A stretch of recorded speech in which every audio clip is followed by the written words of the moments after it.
Hey guys, what's up? It's Nicole. Welcome back to my channel. So, I just got off work and I was just kind of making myself look presentable because I was all dirty from unloading shipment. So, let me get myself together. Okay. So, I wanted to come on and talk to you guys about Hey Crystal, I wanted to talk to you guys about relapse, using dreams, and heroin overdose.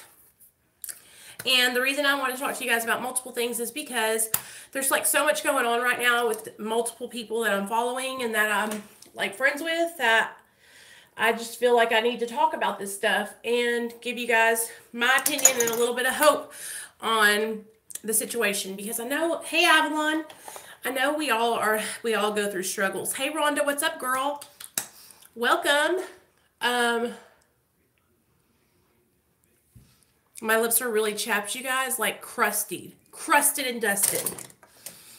Hey Sam. So welcome everybody, welcome. I'm so glad you guys are all here. So let's get into let's get into the drama. No drama. We're going to talk about some recovery today, and I'm going to talk to you guys about some things that I think that will help you are struggling with using dreams, if you're struggling with your sobriety, or if you have relapsed. So let me get my spectacles on, and I'm going to go in the computer room and sit and talk with you guys, because there's good lighting in there and it's quiet. All right. There we go. Okay. There we go. So, okay. Hey guys. All right. So this is my computer room. You guys know, y'all have been here before. So, my name is Nicole. Welcome back to my channel, you guys.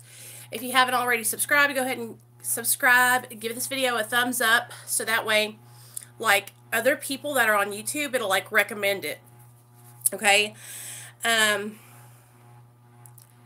So I just want to share a channel with you guys. Jason knows because I saw him over on the comment section of this guy's video.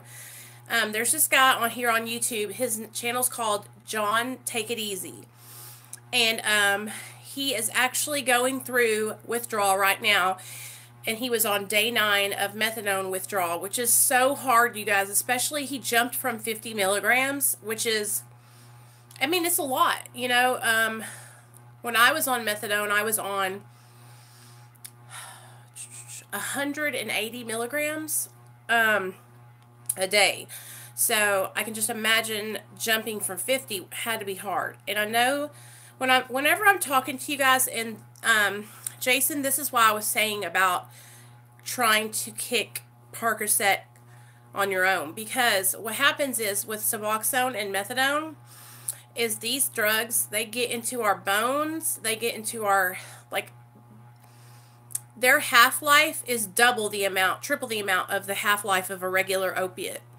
So something like Percocet or heroin only has a half-life of like 3 days. Well, not even that. It'll get out of your system in a pee test in 3 days, but you can start going into withdrawal from your last dose of Percocet or heroin in a couple of hours. With Suboxone, you will not start going through withdrawal until your 3rd day without it. At least not me. And with methadone, same thing. You can stop taking it, and then like on your 3rd morning is when you start having, like, you'll start yawning, you'll start feeling just tired and restless leg, and that's when the withdrawals start happening.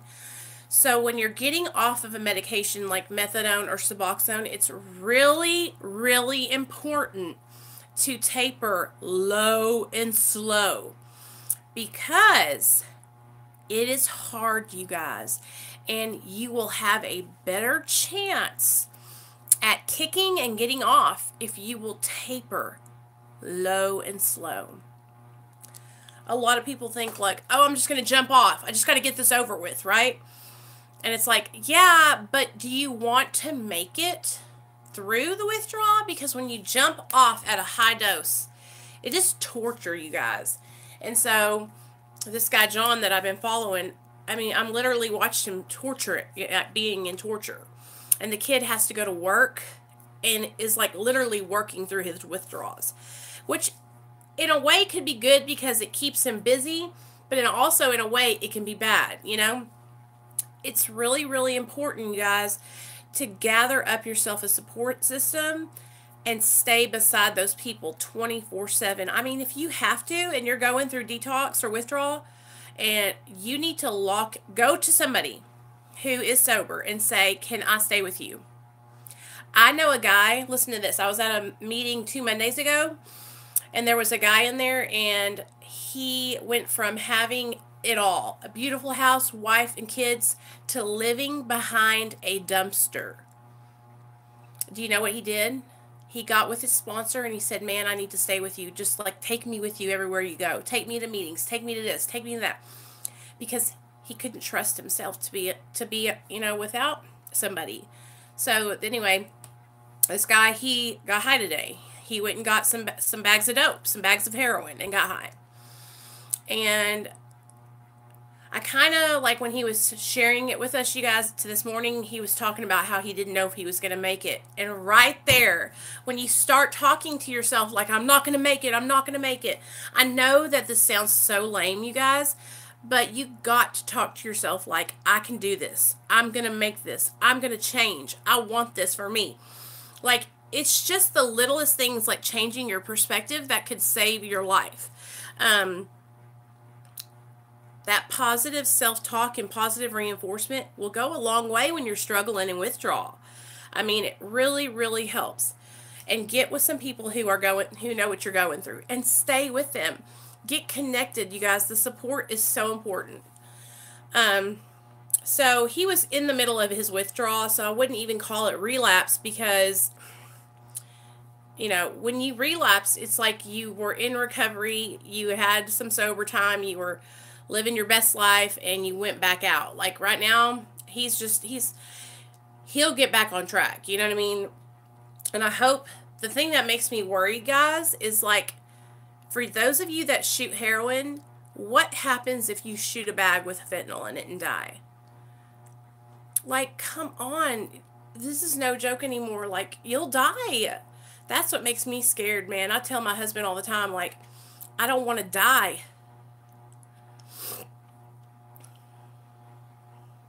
Yeah, and that's the thing, like, it's gonna be tough, but that's when we have to, like, implement those things like gratitude lists and calling your sponsor or reaching out to other people in recovery, or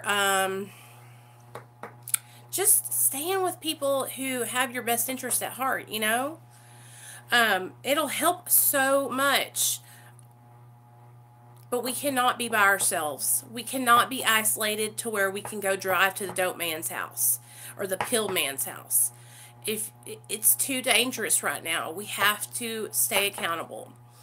So I wanted to talk to you guys about that and tell you, like, go check this guy's channel out. Give him some support because he really needs some support right now. Also, yeah, Rhonda, that is amazing, girl. I'm so proud of you, too. I wanted to talk to you guys about using dreams because I feel like a lot of people think that, like, their recovery is not good if they dream about dope, or that they are going to relapse if they dream about dope. Because I know whenever I used to dream about shooting up all the time. And it would be so real, you guys, that when I woke up, I would have swore that I thought I hit myself. You know, like I would have to check my arms to see. And lately, like, what I've noticed is that after I get off, if I'm like here with you guys talking and stuff, and I'm doing a live stream, when I get done, and if it's like in the nighttime or the evening, and I go to sleep, I will dream about my old life. And so I've been having like these flashbacks, right? Like dreams of me when I was in my addiction. And I don't know if it's just my subconscious, like, reminding me what it was like back then, or if it's like, because when I dream about it, I'm not using, like back when I first got sober, it would be of me using, and I would feel the feeling, and I would wake up and go, but now it is like of me in the squalor. It is of me homeless, living in a trailer with no running water and no electricity, digging holes outside to shit in. Seriously. And it's like me when I was walking up and down the street looking like crazy person. And I'm like, and it's like, I wake up and I'm like so thankful that I'm not like living that life anymore. But I keep dreaming about that old life, and it's so weird. Over a decade ago, she still has some of those. Yeah, it's just like, it's so crazy, you guys. Like, my brain is taking me back to that time, and it's so real. It is so real when I dream about it. And I can see myself. It's like I'm outside of myself watching myself.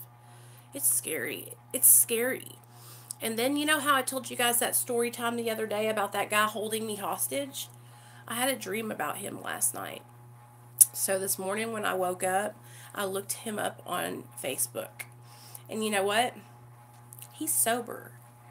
And I've not looked him up or anything in so many years. He's sober, and he's a preacher or some kind of minister. Can you believe that? I was like, you know what? That's what's up.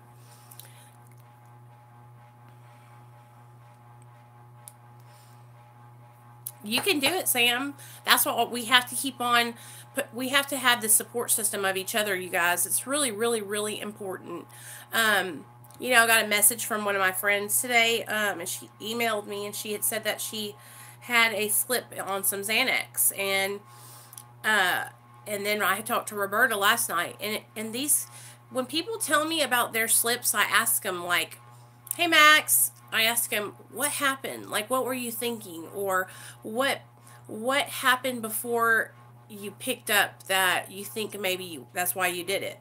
You know, and like today, last night when I was talking to Roberta, it was because, it wasn't because, but she had been into an argument with one of her really good friends, you know? And sometimes when we are going through certain emotions, we don't know how to deal with them. And so our first reaction is to pick up dope, you know, or go get pills, because using those make us feel better. But I'm telling you what, like, it's always temporary. Like, that relief will only last for so long, and then you feel like shit, you know, especially if you've got some clean time and you've been doing good, and then you relapse and you're like, damn it, you know, because you've worked so hard for so long.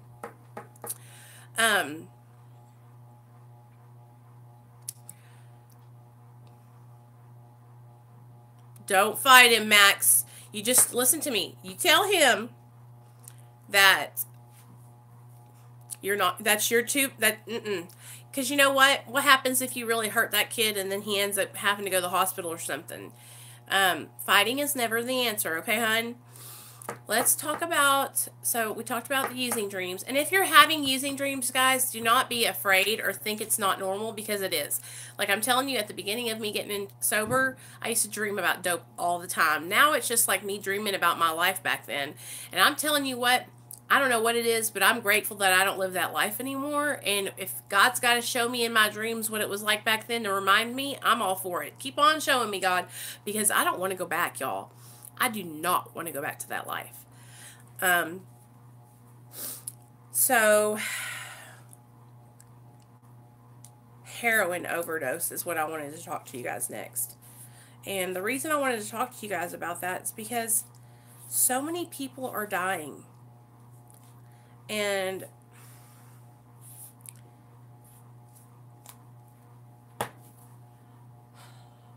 I saw this thing that I saw an article that somebody shared from ABC7, and the title of it was Zombie-Like Junkies. And I thought, and it was of these people that were in it looked like a train station, and this guy had to walk this pathway to the train station. It was inside. And all up and down the sides of the walkway were people that were shooting up, passed out, throwing up, smoking dope, all kinds of stuff, all up and down the aisle. And the guy's name is Shannon Gafford, who shared it on YouTube. If you want to go check it out, you'll see Shannon, ShanonGafford. And yeah, Max, and he would upload these videos of him walking to the train station every day. And it was every day these people who were on drugs, shooting up and all that kind of stuff. And so somebody shared an article on Facebook today, just like talking about how they're zombie junkies, and just say the most uncompassionate words that you can say, you know. And I know I refer to myself as a junkie, and I know that when I was in my addiction that I looked like a zombie. But it took this guy recording every day these people up and down the side of the road in this train station, up and down the side of the train station, to even get any kind of media attention. And this has been going on for years, you guys. People just strode out homeless all over the U.S., addicted to heroin, you know, intravenous heroin addiction. Needles all over the ground, strode out everywhere, just needles. It's like, what? This has been going on for a long time, and it's time to get some of these people some help. You know, I feel like there's just not enough resources for people who are struggling with the disease of addiction. I have so many people reach out to me every day who don't know how to get help, who don't know where to start. And then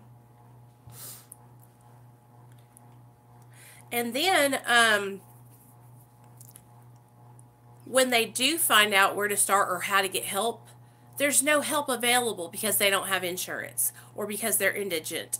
And it's like this, you guys. Like in Canada, their health insurance is paid for. Like, America needs to take notes, because if people could get the help that they needed, I don't think there would be as much crime and just addiction going on. It's just so sad. It breaks my heart, because I remember being just like that. I remember being like that. But I'm going to get off here. I just wanted to come on and check in with you guys this afternoon. I'll be back on at 7 tonight. Neil's going to go to his class, and then when he gets home, I'm going to tag him off, and he'll take the kid, and we'll come on and we'll do a meeting tonight. Tonight's, I wanted to talk to you guys about acceptance. So that's what we're going to talk about tonight. And you know what I mean by acceptance, right? Acceptance is the answer to all my problems today. When I find myself upset or agitated, it's usually because something or someone in my life I find unacceptable. And usually it's because there's something going on inside of me. So that's what we're going to talk about tonight. I hope you guys will come and join me. I'm going to upload a story time in a couple of minutes, so you'll see that, and then there'll be me popping on. Let's do 8 p.m. Central Standard, because Neil gets out of his meeting at 7:45. So 8 p.m. Central Standard Time. And I will remind you guys in the next video at the end on the story time. But we're going to talk about acceptance, because I have a request from somebody on email to talk about acceptance. So yeah, and don't forget, if you guys want to talk to me, or you have any requests or things that you want me to talk about, you could just email me too if you don't have Instagram or whatever. Okay, I love you guys. Jason, I'm proud of you. Hang in there. You're doing so good. Don't give up now. Sam, I love you. I'm proud of you. You can do it, girl. Max, don't be fighting them guys now. And I'll see you guys later on this evening. 8 o'clock.